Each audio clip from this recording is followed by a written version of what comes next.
Buenas, hoy vamos a hablar sobre el nuevo Cupra Born, que realmente este vídeo lo iba a hacer comparándolo con el prototipo que presentaron del mismo, pero realmente si llego a hacer eso el vídeo se habría acabado ya, porque las diferencias son entre 0 y ninguna.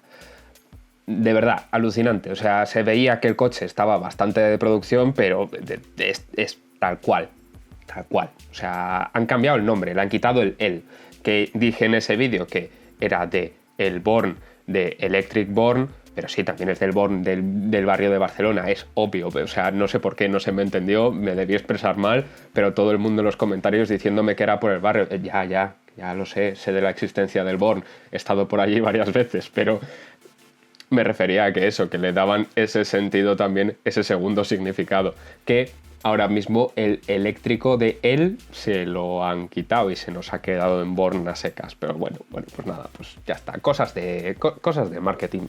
No las entenderé nunca. Vamos a ello.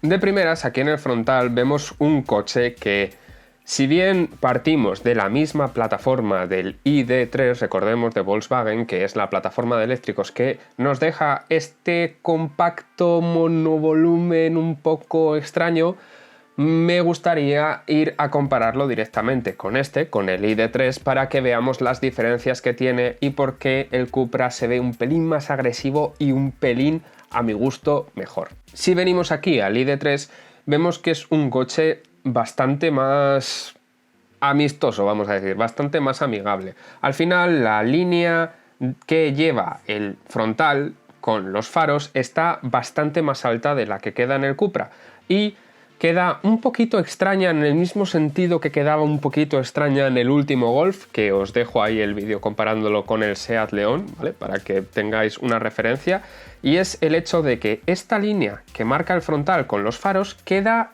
ya cuando está subiendo el capó y queda un poco extraño en este tipo de vistas, porque se nos queda como que es muy monovolumen el coche, pero que además el morro queda por debajo, es muy extraño, queda un poquito raro. Y en Cupra parece que se han dado cuenta de esto y han decidido que ese detalle lo iban a subsanar haciendo un coche un pelín más agresivo en el frontal. También tiene otro detalle que me hace gracia, y es que quizá para intentar mantener un poquito más horizontal la línea del morro, han metido este cachito de plástico negro para fundir, eso sí, con el cristal. El problema que tiene esto es que sí, por un lado estás dejando un morro que queda un pelín más horizontal y queda un poquito más de compacto tradicional, pero por otro lado, en cuanto elevas un poco la vista y ves esta pieza negra, estás viendo que hay más cristal y que entonces el morro es más corto, cosa que desde luego no queda favorecida por el hecho de que quede esta línea, ya os digo, tan alta en el morro cuando ya está inclinándose el capó. Entonces se ve un poco extraño para mi gusto en la delantera del ID.3, no me gusta mucho. Y ya os digo, me parece que aquí el Cupra han sabido hacerlo un pelín más convencional, vamos a decir, en este sentido. No tenemos aquí la pieza negra, así que tenemos un capó que queda un poquito más largo, pero además queda un poquito más largo porque, ya os digo, esta línea de aquí es muchísimo más baja y sí que va donde debería ir en un coche tradicional. Entonces queda, por un lado, mucho más agresivo y por otro lado, mucho más normal, queda más tradicional. Entonces a mí personalmente me gusta más porque me parece que encaja todo un poquito mejor. Como siempre, como estamos viendo en estos últimos eléctricos, no tenemos prácticamente parrilla delantera tradicional entre los faros, solo nos dejan aquí una rayita que es básicamente para meter el nombre, no tiene ninguna funcionalidad real, y tenemos lo que es la entrada de aire real aquí abajo, que es lo que está llevando absolutamente todo el mundo. En este caso, pues con esta texturita han decidido subirla hasta arriba y le dan ese toquecito un pelín más agresivo que sí que quieren llevar los Cupra. Así que todo tiene bastante sentido.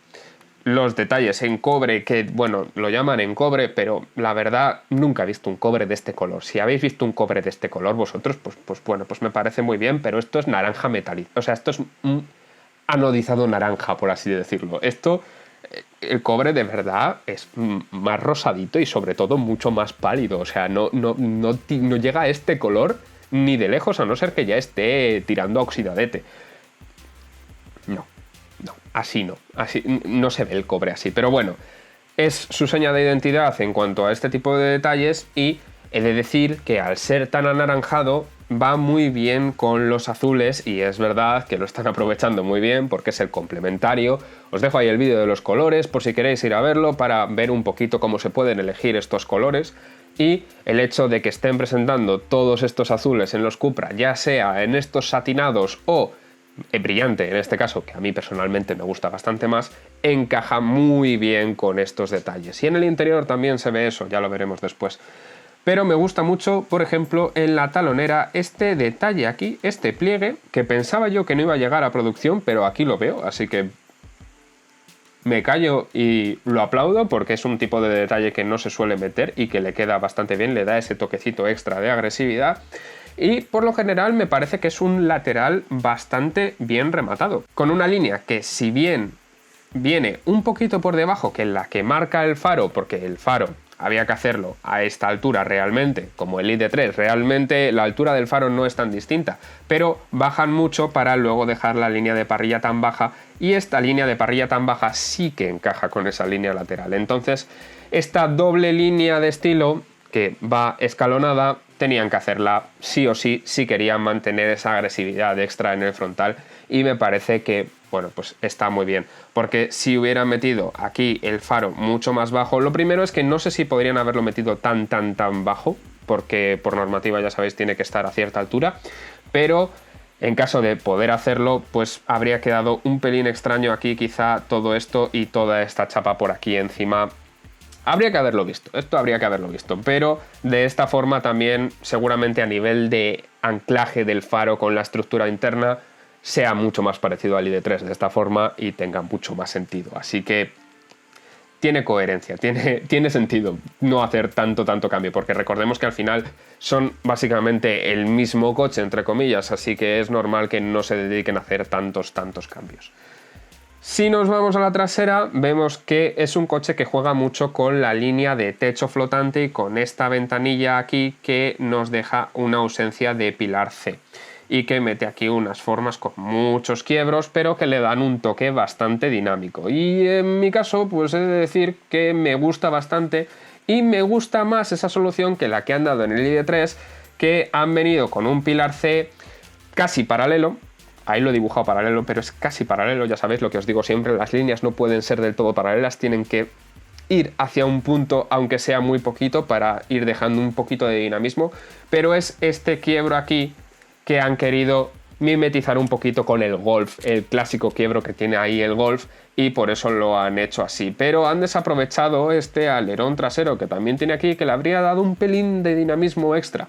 También he de decir que, por otro lado, sí que me gusta mucho cómo dejan el portón entero en negro, que es un toque que a mí personalmente, esto es cuestión de gustos, he de decir, pero me gusta mucho, y me gusta quizá más que la opción del Cupra. Lo que pasa es que, si bien aquí encaja muy bien por cómo han hecho todo el pilar C y cómo han hecho el resto de la trasera, en el Cupra no habría tenido tanto sentido, porque habríamos metido muchos pliegues aquí y luego habríamos metido todo aquí una mancha negra, y no hay una pieza tan fuerte aquí como para dejar todo el portón trasero en negro. Entonces, digamos que aquí tiene más sentido haberlo hecho como lo ha hecho Cupra, que además ha metido un cambio extra a mayores, que aquí, si os dais cuenta, tenemos el típico escaloncito que dejan muchas marcas entre el portón y lo que es el paragolpes trasero, y aquí en Cupra lo han enrasado para que parezca que salga un pelín más el paragolpes trasero, y le da un toquecito de agresividad extra con todo esto. He de decir que también aquí vemos un difusor trasero, por así decirlo, que va en el color del coche. Y normalmente esto me horroriza completamente. Pero en este caso en concreto, he de decir que no me parece ni tan mal, porque es continuo desde el resto de la chapa, desde el resto del paragolpes. Entonces queda simplemente esta pieza en gris, negro, este gris que utiliza Cupra, porque no suelen meter aquí el negro puro que suelen meter en otros coches. Me parece que también es algo un poquito fresco, no está mal. Entonces, digamos que es un aspecto un pelín distinto, y que no me parece mal del todo el hecho que hayan metido ahí este difusor en color. Además sí que me gusta que tengan esta rejillita aquí que le da un toquecito un pelín más técnico. Me mola cómo está rematado esto. Además vemos en los pilotos traseros pues la línea continua que está utilizando tanto SEAT como Cupra, y echaré la bronca todas las veces que hagan falta. No decimos que Cupra es una marca que es propia ya.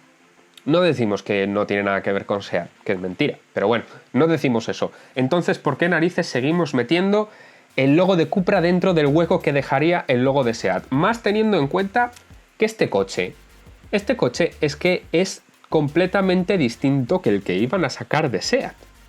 Es que no tiene nada que ver. Y de hecho, en el vídeo que hice comparándolo con el prototipo, hice una comparación con la versión que se supone que iban a sacar de SEAT, que era distinta, es que era muy distinta. Entonces no entiendo por qué narices ahora, siendo este coche completamente Cupra, que tiene sentido porque Cupra al final es una marca más premium y esto, al ser eléctrico, es un coche un pelín más caro, entonces como que tiene un poquito de sentido el hecho de que lo hayan trasladado a Cupra este coche, porque pueden meter una tarifa un pelín más alta sin que la gente se queje tanto, y al final los coches eléctricos pues eso, son un pelín más caros.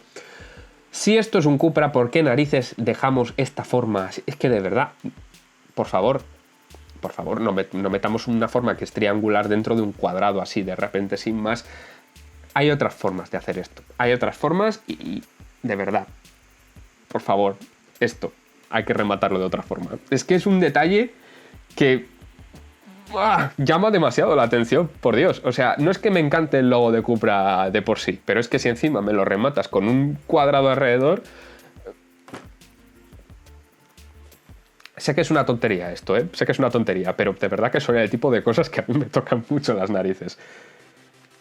Y bueno, si pasamos al interior, vemos que en este caso tenemos como una especie de microfibra en azul, de nuevo, para que consiga destacar con estos detalles en cobre. Me parece que está muy bien buscado y me parece que tiene mucho sentido, porque también le ha metido un textil en el perforado de los asientos que lleva ese color. Así que me parece que todo queda bastante bien a nivel cromático al menos. Luego, la bronca de siempre. Bueno, el volante achatado, ya sabéis, que realmente es a nivel de usabilidad, pero a nivel estético sí que es verdad que puede quedar mejor. Lo que sí que, por Dios, ¿qué análisis estamos haciendo aquí?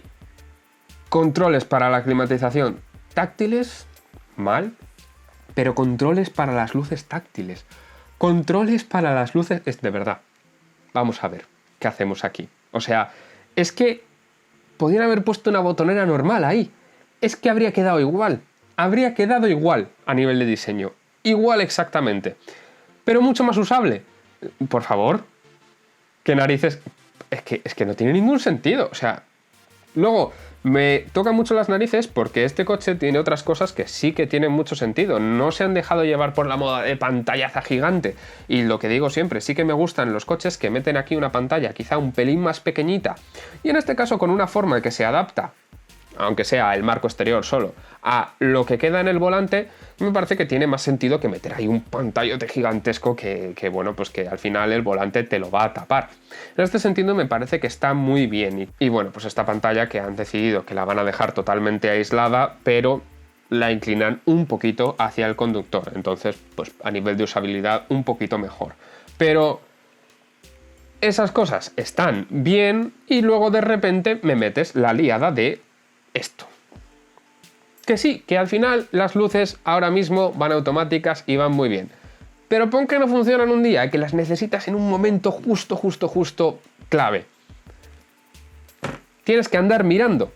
Y precisamente si las necesitas rápido porque no se han puesto y tal, es lo último que quieres hacer, andar mirando a otro sitio. No. Esto no se pasa, esto está muy mal. Pero bueno, a nivel de diseño, a nivel de estética, que es lo que venimos analizando en principio aquí, me parece que está todo bastante coherente. Y quería enseñaros también en general los asientos, porque los asientos me gusta bastante cómo están, porque son así como un tipo bucket integrado el reposacabezas, pero toda la forma aquí me parece que queda muy dinámica como está rematada.